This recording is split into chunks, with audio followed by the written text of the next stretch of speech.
A vitória do povo de Deus na passagem do Mar Vermelho tinha sido algo grandioso demais para ser logo esquecido.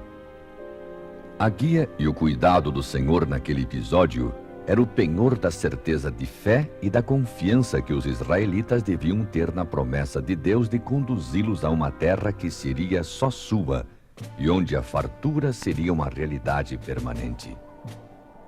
Guiados na dura jornada pelo deserto, os israelitas avançaram sob a palavra do Senhor.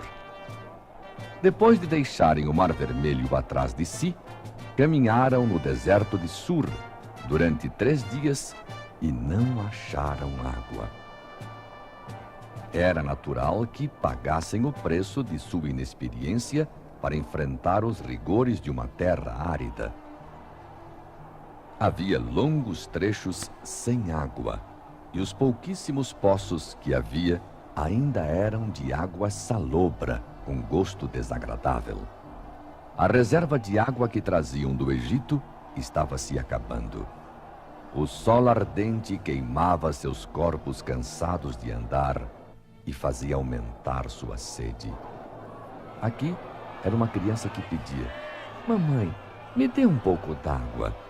Ali era um ancião que falava: "Tenho sede." E acolá, uns e outros se queixavam de sede. "Não aguento mais. Minha boca já está seca demais." E muitas vozes se ouviam a gritar: "Água! Água! Queremos água!" De repente, viram um lugar onde havia água. Apressaram-se até lá, mas não podiam beber das águas daquele oásis, porque eram amargas. O nome do lugar era Mara, que quer dizer amarga. Ali mesmo o povo se voltou contra Moisés e murmurou grandemente, dizendo: "Que havemos de beber?"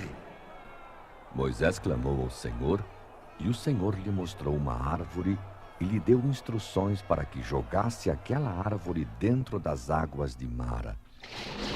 Moisés a jogou, e as águas amargas tornaram-se doces. Mataram a sede. A jornada continuou no sentido de Elim, onde se localizavam 12 fontes de águas boas para beber e 70 palmeiras. Em Elim, acamparam-se os israelitas durante alguns dias. Dirigindo-se depois na direção da extremidade da península do Sinai, onde diziam haver ricas minas de cobre e turquesa e outras riquezas minerais, os israelitas caminharam no deserto de Sim. Já fazia 1 mês e meio que tinham saído do Egito. As provações continuavam. Agora era a escassez de ervas para servirem de alimento aos animais que levavam consigo.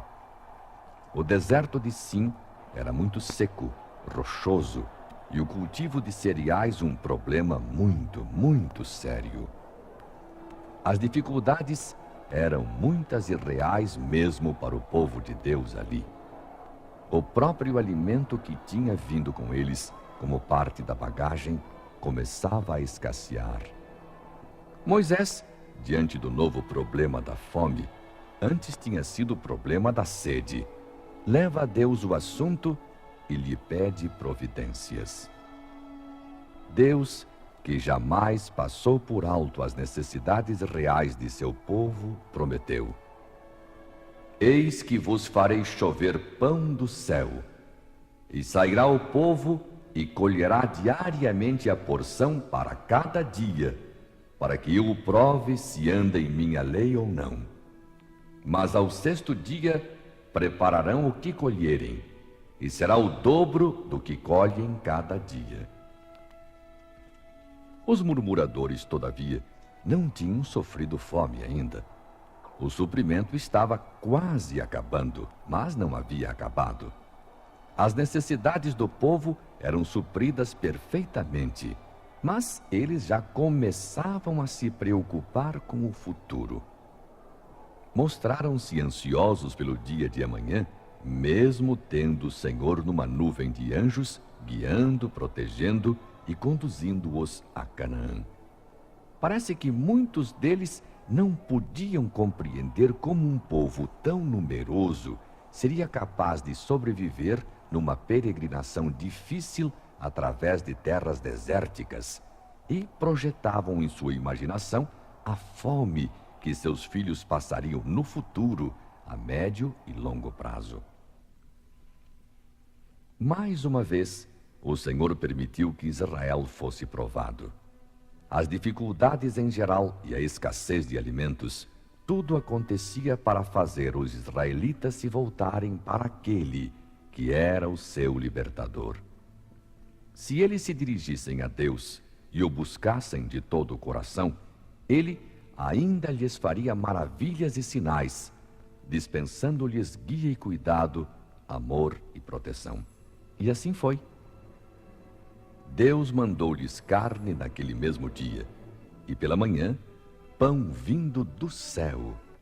E aconteceu que à tarde subiram codornizes e cobriram o arraial.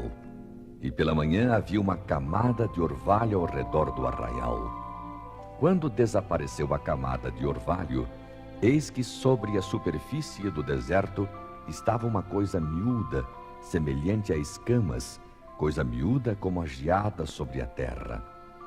O povo estranhou esse tipo de provisão alimentar e indagou de Moisés: "Que é isto?"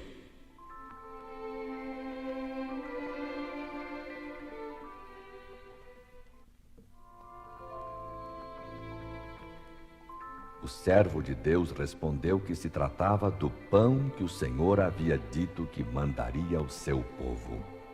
Era o maná do céu. Cada dia, os filhos de Israel colhiam o maná e o comiam.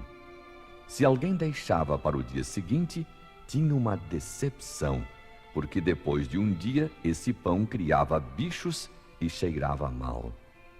Mas o curioso é que, no sexto dia da semana, podiam colher em dobro e não se estragavam no dia seguinte. Perguntado sobre esse fenômeno, Moisés explicou que na sexta-feira a colheita devia ser para esse dia e para o seguinte, que é o sábado. Disse mais: "Amanhã é repouso, sábado santo ao Senhor." Guardaram e não cheirou mal, nem houve bicho algum. Aí Moisés ordenou-lhes que comessem o pão do céu recolhido no dia anterior, porquanto era sábado do Senhor. Alguns do povo saíram para colher maná no sábado, mas nada acharam no campo. O líder aproveitou para fazer um sermão aos israelitas, lembrando-lhes a ordem de Deus para que guardassem o sábado. Falou Moisés: "O Senhor vos deu o sábado, por isso ele, no sexto dia, vos dá pão para 2 dias. Fique cada um no seu lugar, não saia ninguém do seu lugar no 7º dia." Era a providência resguardando a santificação do sábado.